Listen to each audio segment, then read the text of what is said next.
वर्ध्याच्या सुकळी येथून बच्चूभाऊ कडू यांची महाएल्गार मोर्चा नागपूरकडे रवाना होत आहे। या आपल्यासोबत बच्चूभाऊ कडू आहेत। भाऊ, आज दुसरा दिवस आंदोलनाचा। आता दुसऱ्या टप्प्यात आम्ही आलोय।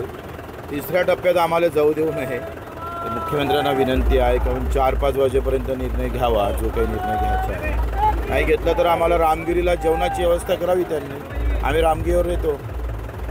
विविध संघटनांचा पाठिंबा मिळत आहे, सगळ्याच संघटनेचा, म्हणजे शेतकरी संघटना तर सगळ्याच आहे। किसान सभा असेल, अजितदादा असेल, राजूजी शेट्टी असेल, वामनराव चटप असेल, आमचे विजय जावंदे असेल, प्रकाशजी पोरे असेल, विठ्ठल पवार असेल, तुपकरजी असेल, त्या सगळ्यांनी पाठिंबा दिलेला आहे। आता काँग्रेसनं पण दिला, राष्ट्रवादी पण पाठिंबा दिलेला आहे, शरद पवारांची राष्ट्रवादी, सगळ्यांनी पाठिंबा दिला। त्याच्यामुळे आता एक वेगळं महत्त्व या आंदोलनाला झालेलं आहे।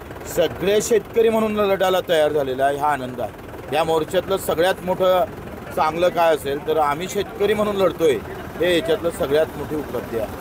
नक्कीच या मोर्चामध्ये आम्ही शेतकरी लढत असल्याचं सांगितलेलं आहे। आपल्यासोबत राष्ट्रवादी काँग्रेस शरद पवार गटाचे जिल्हाध्यक्ष अतुल वादिले, भाऊ काय सांगाल, आपण पाठिंबा जाहीर केलेला आहे। बच्चूभाऊ कडूच्या आंदोलनाला आम्ही राष्ट्रवादी काँग्रेस पार्टी शरदचंद्र पवार साहेब आम्ही पाठिंबा जाहीर केलेला आहे।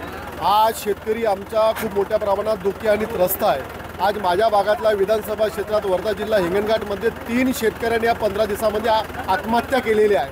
आणि लक्ष्मीपूजन असताना आम्ही त्या दिवशी दिवाळीच्या दिवशी आंदोलन केलेला, धरणे आंदोलन केलेलं आहे। शेतकरी बापासाठी या सरकारला कुठेही जाग येत नाही आहे। बच्चूभाऊ कडू यांच्या आंदोलनाला आमचा जाहीर पाठिंबा आहे आणि मोठ्या संख्येनं आम्ही सहभागी झालेलो आंदोलनामध्ये। महेश जेव्हा TVN मराठी वर्धा।